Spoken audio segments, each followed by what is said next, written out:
So I'm going to be making some chocolate dipped Oreo Pops. I'm going to take my Oreos, and the first thing you have to do is split them in half. So just a nice twist, and this is a good job for the kids to do, and just right onto a cookie sheet. So I'm going to do a few of those. Good to be very gentle with Oreos. Probably the greatest cookie ever invented. But I have just my lollipop sticks. You can buy any kind in the store. They have the fun kind of swirly ones. They have these. And what I'm going to do is I need to glue my sticks onto my Oreos. If I just tried to put them in like this and sandwich them together, they're going to end up falling out. So I'm going to take a little bit of white chocolate. You can see I just have a bowl of melted white chocolate. And I'm just going to kind of dip my stick just a little bit right into the center of my Oreo. And then super gently, I'm just going to press my cookie together. You don't want to press too hard because it's going to snap your cookie. So just nice and gently. And that white chocolate is going to act as glue. So once that chocolate sets up and gets hard, it's going to keep my cookie on my pop. Just like that. Okay, so I'm going to do a couple more.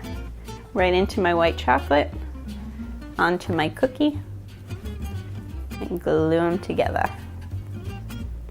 Just push, push, push. Firm but gentle. That's the key. So again, into my white chocolate. All right, so that's step one. If you want to be extra safe, you can refrigerate those. But if not, just kind of go for it. Oh, see, snapped one already. If you snap it, it's kind of okay. You can get away with it. But that's fine. Okay, so I have my Pops ready to go. And now I have a nice bowl of dark chocolate. This chocolate has been tempered.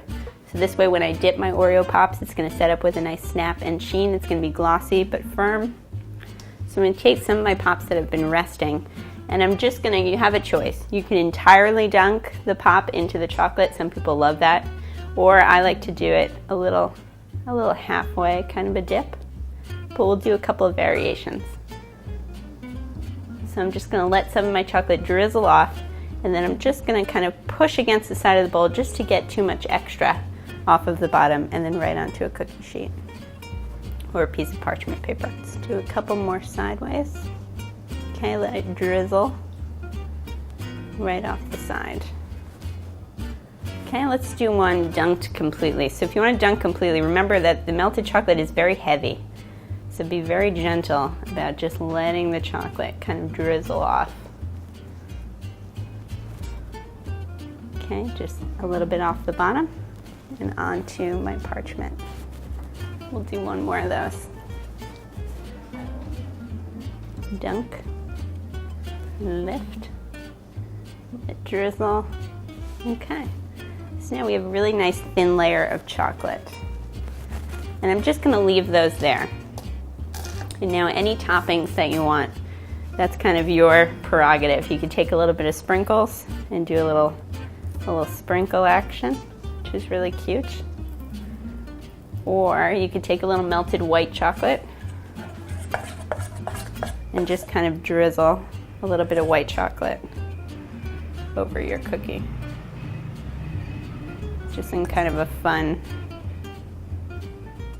no fuss kind of a way.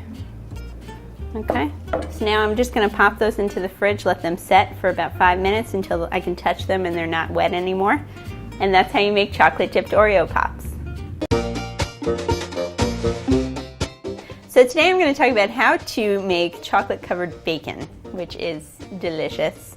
Here I have some candied bacon. So what I did was I just took raw bacon strips, I put them onto skewers. You can see I kind of looped it into the skewer.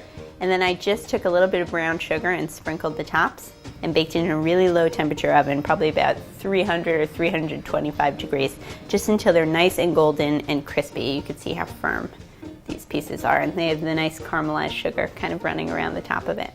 So you have a choice. You can use any kind of chocolate that you like, dark, milk, or white. I'm using dark and white. I have a combination platter going on here, but I'm just going to take a paintbrush. You could, if you want to, take these off the skewers. I'm going to leave them on because I think they're really cute and fun, and you can kind of serve them this way and people can nibble as they like. But just with a paintbrush, I'm going to take a little bit of my white chocolate and I'm just going to brush over my bacon. Give it a nice layer of chocolate. And this is actually maybe a little bit of a kind of a lowbrow kind of a snack, chocolate covered bacon, but if you were to serve this at a dinner party, I guarantee you'd be like the hostess with the mostest. So just kind of cover it with your white chocolate and then do as you like. I like a little extra spice, so I'm gonna add a little cayenne pepper right to the top of it. And you can see I'm only doing one side. If you want to dip it completely, you can do that. That's your prerogative. You could also just kind of drizzle. I could take some of my white chocolate and just drizzle my bacon over the top, very chic. You can see all that brown sugar kind of running through, so that's really beautiful. Or you could play around with your dark chocolate. So again, take a nice paintbrush or a spoon and just as you like, just kind of coat your bacon with a nice thin layer.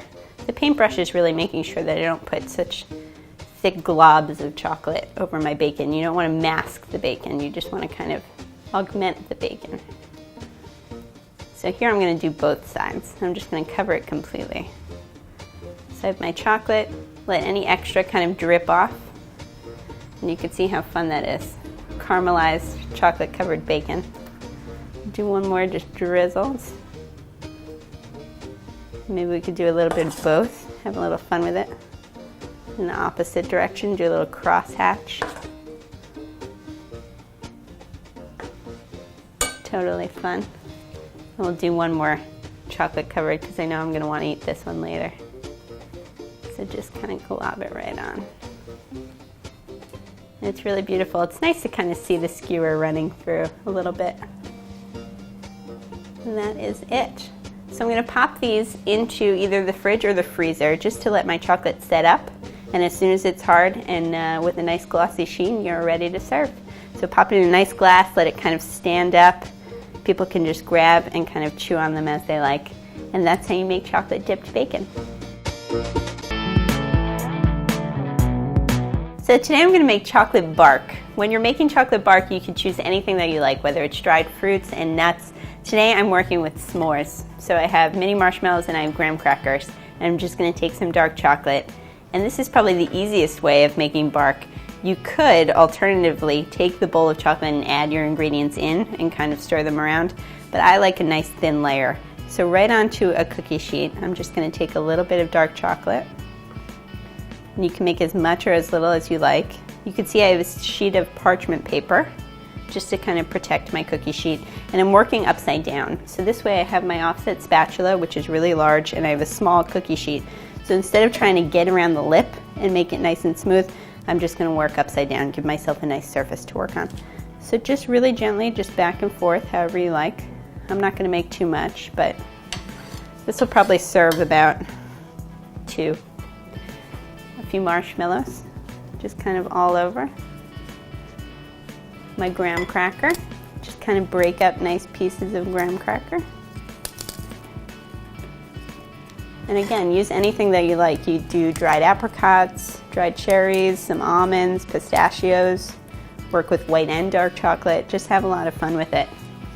And then I'm going to take a little bit more of my chocolate and just right over the top. Just to kind of glue everything together. Okay, you buy this in the store and it's like incredibly expensive, but you can see in about 2 minutes we have our own homemade version. Couple more marshmallows just to finish it off. And if you want to, I like a little flake sea salt. This is like a really beautiful kind of crunchy sea salt. Just right over the top, make a kid's dessert into an adult kind of a treat. A little crunch of saltiness. And that's it. I'm going to pop this in the refrigerator or the freezer just until it's nice and firm. And you could break up really nice shards and enjoy. That's how you make chocolate bark.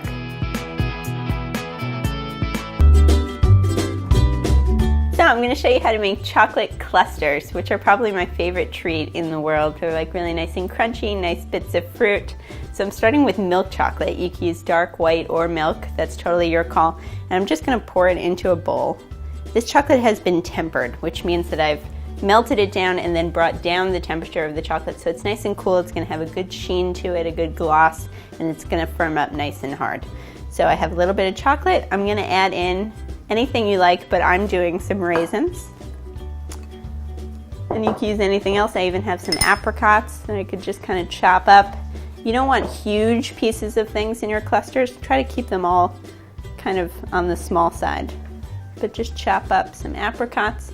And here I have anything crunchy. Definitely add in like nuts. Here I have some cocoa cereal. These are nice and like crispy, crunchy. And you want to add in a bunch. And then just stir it up. This I totally do by eye, but just enough that the chocolate is kind of filled with goodness. Okay, so that looks beautiful. And then in a few more raisins, a few more crunchy bits. Good to go. So you can see it's like nice and firm. It's really chock full of stuff. Okay, so all I'm going to do is take my spoon and onto a cookie sheet, either with a piece of parchment or a Silpat, which is a nice non-stick mat, just big spoonfuls of my cluster. And you don't have to be too perfect about it. It's kind of fun when they're a little bit irregular. But if you want to make sure that they're like totally perfect, you could even use a mini cupcake pan with little mini cupcake liners. And that way you'll get perfectly round clusters every time. But these are kind of just a fun little candy. Okay, so just nice clusters all over. And just to finish these off, you could take a few more of the same ingredients, just so people can kind of see what's inside. So maybe I'll sprinkle a little bit more apricot or a little bit of raisins on the top, add a few more crunchy bits, and then also a little bit of sea salt. So just a little touch of flake sea salt, just for a little salty crunch. And a flake sea salt you can find in stores. They're just big, nice, kind of beautiful shards of salt. Okay, a couple of raisins. Okay, I'm going to pop these into the fridge or the freezer just until they get nice and firm, and then we're going to have really beautiful, firm, crunchy chocolate clusters. So that's how you make chocolate clusters.